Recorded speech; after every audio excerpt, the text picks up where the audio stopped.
Hey guys, this is Mike Taralla with Qlik. Thanks for joining me in the next video in the Do More with Qlik Tips and Tricks Edition series.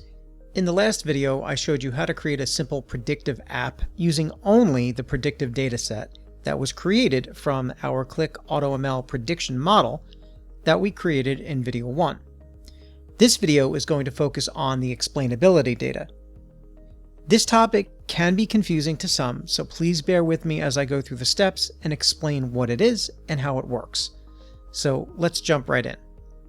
As you recall, after we created the Qlik AutoML experiment using the recommended algorithm, we deployed the model to be used to create a prediction data set. When we do this, we optionally provide the explainability data, which is known as Shap data. It basically is a method used by machine learning to explain how much a feature contributes to a model's predictions. It assigns a Shap value to each feature, showing how that feature affects the prediction. In simple terms, Shap explains why an algorithm made a specific decision by breaking down the prediction into contributions from each feature. This helps understand what parts of the data were most influential in the final outcome for the prediction. We provide this level of data in the Qlik AutoML experiment before deploying in the Compare and Analyze tabs to help you see the why prior, but more on that in another video later in the series.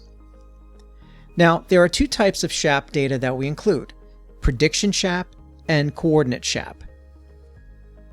Prediction Shap breaks each chosen feature into their own columns and assigns a positive or negative value range based on the size of the data and how the feature impacts the prediction.